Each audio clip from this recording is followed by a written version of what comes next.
Hello दोस्तों, मैं हूं आकाश और स्वागत है आपका दीक्षा एग्जाम्स में। आज हम पढ़ने वाले हैं पॉलिटी के इम्पोर्टेंट क्वेश्चंस और ये संविधान सभा से रिलेटेड होंगे दोस्तों। और शुरुआती जो दौर होगा संविधान का, उससे संविधान निर्माण में। और ये क्वेश्चंस इम्पोर्टेंट रहने वाले हैं हर परीक्षा में जिसमें भी पॉलिटी पूछी जाएगी। खासकर दिल्ली पुलिस ग्रुप डी के लिए ये मेनली मैंने बनाए हैं दोस्तों। तो वीडियो के अंत तक बने रहिएगा, बहुत ही इंपॉर्टेंट क्वेश्चंस हैं। चलिए पहला क्वेश्चन देखते हैं। जवाहरलाल नेहरू के अधीन भारत की अंतरिम सरकार का गठन कब किया गया था? सही उत्तर होगा दोस्तों ऑप्शन सी, 2 सितंबर 1946 को संविधान जो नेहरू की अंतरिम सरकार का गठन किया गया था। नेक्स्ट है, जो इसमें 11 सहयोगियों के साथ मिलकर अंतरिम सरकार का गठन किया गया था दोस्तों। किसने किया था? जवाहरलाल नेहरू ने। ठीक है। नेक्स्ट है, 1946 में बनी अंतरिम सरकार में गृह, सूचना और प्रसारण मंत्री निम्नलिखित में से कौन थे? सही उत्तर होगा दोस्तों ऑप्शन बी, वल्लभ भाई पटेल। वल्लभ भाई पटेल गृह, सूचना और प्रसारण मंत्री थे। नेक्स्ट है, निम्नलिखित में से किसे 1947 में स्वतंत्र भारत का पहला कानून मंत्री नियुक्त किया गया था? जो विधि मंत्री थे, कानून मंत्री, वो कौन थे? क्वेश्चन है दोस्तों, दिल्ली पुलिस कांस्टेबल में पूछा गया 2020 में। सही उत्तर होगा दोस्तों option B, doctor B R Ambedkar पहले कानून मंत्री रहे। और 1947 में पहले कानून मंत्री नियुक्त किए गए थे, और जो गृह, सूचना और प्रसारण मंत्री थे, सरदार वल्लभ भाई पटेल थे। नेक्स्ट है, निम्नलिखित में से कौन स्वतंत्र भारत के पहले वित्त मंत्री थे? ये भी दिल्ली पुलिस कांस्टेबल में पूछा गया 2020 में दोस्तों। सही उत्तर होगा ऑप्शन बी, आर के षणमुगम चेट्टी। ये भारत के स्वतंत्र भारत के पहले वित्त मंत्री थे दोस्तों। नेक्स्ट है, संविधान निर्माण के लिए निर्वाचन संविधान सभा की प्रथम बैठक निम्नलिखित में से कब आयोजित की गई थी? यह आयोजित की गई थी दोस्तों 9 दिसंबर 1946 को। ऑप्शन सी सही होगा इसका।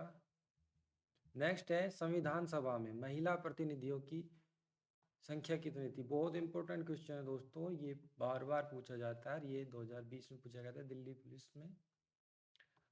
सही उत्तर होगा दोस्तों ऑप्शन सी, 15 महिलाएं थी। नेक्स्ट है, संविधान सभा की मसौदा समिति में सदस्य शामिल थे, यानी कि कितने सदस्य शामिल थे? जो ड्राफ्टिंग कमेटी थी दोस्तों ड्राफ्टिंग कमेटी के अध्यक्ष थे डॉक्टर बी आर अम्बेडकर, और अन्य 6 सदस्य थे, तो उनको मिलाकर 7 सदस्य थे दोस्तों। इसमें 7 सदस्य कौन कौन थे? पहले तो डॉक्टर बी आर अम्बेडकर थे, अध्यक्ष थे। फिर अल्लादी कृष्ण स्वामी अय्यर थे, और एन गोपाल स्वामी अयंगर थे। डॉक्टर के एम मुंशी जी थे। सैयद मोहम्मद सादुल्ला थे। और N Madhavrao B L Mitra के स्थान पर आए, और T T Krishnamachari D P Khaitan का स्थान लिया। ठीक है दोस्तों, ये 7 सदस्य थे ड्राफ्टिंग कमेटी में। याद कर लीजिए, कई बार क्वेश्चन आता है कि निम्नलिखित में से किस ऑप्शन मतलब कौन सा ड्राफ्टिंग कमेटी के सदस्य नहीं थे? तो उनमें से 3 दे देगा, एक नहीं देगा। आप देख लीजिएगा, इनको याद कर लीजिएगा सबको। नेक्स्ट है, संविधान सभा ने किस वर्ष में भारत के लिए एक मसौदा संविधान तैयार करने के लिए डॉक्टर बी आर अम्बेडकर की अध्यक्षता में मसौदा समिति का गठन किया? सही उत्तर होगा दोस्तों ऑप्शन सी, 1947 में ड्राफ्टिंग कमेटी का गठन किया गया। नेक्स्ट है, भारत की संविधान सभा में ऐतिहासिक उद्देश्य संकल्प को निम्नलिखित में से किसके द्वारा प्रस्तुत किया गया है? जो उद्देश्य संकल्प है, यानी कि प्रियम्बल या फिर उद्देशिका, किसके द्वारा प्रस्तुत की गई? सही उत्तर होगा दोस्तों ऑप्शन सी, जवाहरलाल नेहरू जी के द्वारा इसे प्रस्तुत किया गया। ये तीसरी सभा की तीसरी बैठक थी दोस्तों, 13 दिसंबर 1946 को ये संविधान सभा के सम्मुख प्रस्तुत किया गया, जिसे 22 जनवरी 1947 को स्वीकृत किया गया दोस्तों। नेक्स्ट है, संविधान सभा ने भारतीय संविधान को कब अपनाया? जो भारतीय संविधान है उसको कब अपनाया गया संविधान सभा द्वारा? इसको अपनाया गया दोस्तों 26 नवंबर 1949 को। तो अपनाया तो लागू कब किया गया? लागू किया गया दोस्तों 26 जनवरी 1950 को, और हस्ताक्षर किए थे 284 सदस्यों ने दोस्तों। 26 जनवरी 1950 को भारत में, संपूर्ण भारत में लागू कर दिया गया था, जबकि संविधान सभा द्वारा 26 नवंबर 1949 को अंगीकृत किया गया था। नेक्स्ट है, भारत के संविधान के निर्माण में कितना समय लगा था? ये क्वेश्चन बार बार पूछा जाता है, कितना समय लगा था? समय लगा था दोस्तों 2 वर्ष 11 महीने और 18 दिन। सही उत्तर ऑप्शन ए होगा। और जो सभा के स्थायी अध्यक्ष थे वो कौन थे संविधान सभा के? वो थे डॉक्टर राजेंद्र प्रसाद। नेक्स्ट है, 1950 में भारतीय संविधान लागू होने के बाद संविधान सभा का अस्तित्व समाप्त हो गया। यानी संविधान लागू होने के बाद संविधान सभा का अस्तित्व समाप्त हो गया। 1952 तक इसने डैश के रूप में कार्य किया। तो 1952 के रूप में क्या, किसके रूप में कार्य किया? तो इसने अस्थायी संसद के रूप में कार्य किया दोस्तों। ऑप्शन बी सही होगा। ये 1950 से 1952 तक अस्थायी संसद के रूप में कार्य किया संविधान सभा ने। नेक्स्ट है, 1952 में चुनाव हुए थे दोस्तों आज़ादी के बाद। नेक्स्ट है, निम्नलिखित में से कौन भारत की संविधान सभा में मौलिक अधिकारों की उप समिति के अध्यक्ष थे? जो मौलिक अधिकारों की उप समिति के अध्यक्ष कौन थे? तो दोस्तों जो मौलिक अधिकार यानी कि अधिकार देता है, तो वो क्या करता है? आपको एक कृपा तो करता है। तो सही उत्तर होगा जेबी कृपलानी। मौलिक अधिकारों की उप समिति के अध्यक्ष कौन थे? जेबी कृपलानी। नेक्स्ट है दोस्तों, भारतीय संविधान की प्रस्तावना संविधान से ली गई है। जो भारतीय संविधान की प्रस्तावना है किस संविधान से ली गई है?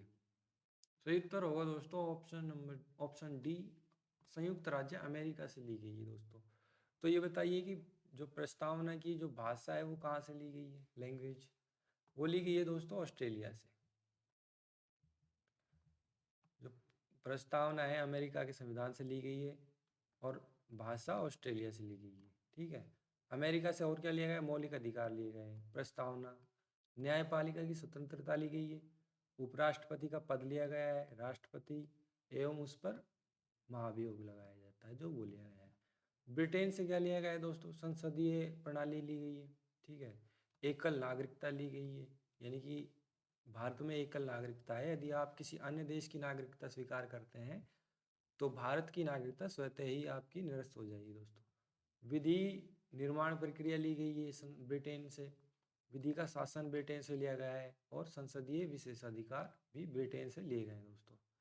नेक्स्ट है, भारतीय संविधान में विधि द्वारा स्थापित प्रक्रिया की जो अवधारणा है किस देश से ली गई? जो विधि द्वारा स्थापित प्रक्रिया है वो किस देश से ली गई है? सही उत्तर होगा दोस्तों ऑप्शन बी, ये जापान से ली गई है। जो विधि द्वारा स्थापित प्रक्रिया है कि कहाँ से लिए? जापान से लिए। यूएसए से लिए हैं हमने मौलिक अधिकार। ठीक है, एकल नागरिकता, संसदीय प्रणाली। और फ्रांस से क्या लिया है दोस्तों? समाजवाद, बंधुत्व और भाईचारा। नेक्स्ट है, भारतीय संविधान में राज्य के नीति निर्देशक तत्व किस देश के संविधान से लिए गए हैं? जो राज्य के नीति निर्देशक तत्व है जिन्हें आप डीपीएसपी बोलते हैं वो किस देश के संविधान से लिए गए हैं? सही उत्तर होगा दोस्तों ऑप्शन सी, आयरलैंड से लिए गए हैं दोस्तों। भारतीय संविधान के भाग 4 में आते हैं डीपीएसपी, और अनुच्छेद 36 से 51 तक डीपीएसपी है दोस्तों। राज्य के नीति निर्देशक तत्वों का वर्णन किया गया है। ठीक है, इन्हें आयरलैंड के संविधान से लिया गया है। नेक्स्ट है, भारतीय संविधान में अपनाया गया प्रावधान। जो भारतीय संविधान में जो अपनाया गया प्रावधान और उस देश के संविधान जिससे वह लिया गया है का कौन सा युग्म सम्मिलित नहीं, यानी कि जो ये अपनाया गया प्रावधान है और ये देश है किससे सही युग्म सम्मिलित नहीं है? राज्य के नीति निर्देशक सिद्धांत क्या आयरलैंड से लिए गए? सही है। कानून के शासन का विचार, यानी कि कानून के शासन का विचार ब्रिटिश संविधान से लिया गया है, ये भी सही है।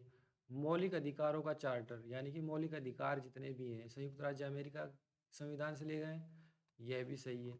स्वतंत्रता, समानता, बंधुत्व के सिद्धांत कनाडा से लिए गए हैं, ये नहीं है दोस्तों, गलत है ये लिए हैं हमने स्वतंत्रता, समानता और बंधुत्व फ्रांस से लिए हैं दोस्तों, तो ऑप्शन डी सही होगा अपना। भारतीय संविधान में संविधान संशोधन की अवधारणा निम्नलिखित में से किस देश के संविधान से ली गई है? जो हम संविधान संशोधन करते हैं, वो संसद संविधान में संशोधन करती है, वो किस देश के संविधान से लिया गया है? सही उत्तर होगा ऑप्शन सी, दक्षिण अफ्रीका से लिया गया है दोस्तों। और ये आर्टिकल 368 के तहत आता है दोस्तों। उसके तहत भारत की संसद संविधान में संशोधन कर सकती है। सही उत्तर होगा ऑप्शन सी। तो दोस्तों ये थे हमारे कुछ क्वेश्चन पॉलिटी से रिलेटेड। अगर आपका रेस्पॉन्स सही होता है तो मैं इसमें और भी क्वेश्चंस लेके आऊँगा, बहुत ही इंपॉर्टेंट। और नेक्स्ट वीडियो तक के लिए आप मेरे चैनल को सब्सक्राइब कर लीजिए दोस्तों। दीक्षा एग्ज़ाम चैनल का नेम है, नया चैनल है, आप सब्सक्राइब कीजिए। मैं बहुत मेहनत करूँगा और अच्छी अच्छी वीडियोज़ लाने वाला हूँ इसमें। मिलते हैं नेक्स्ट वीडियो में। Take care.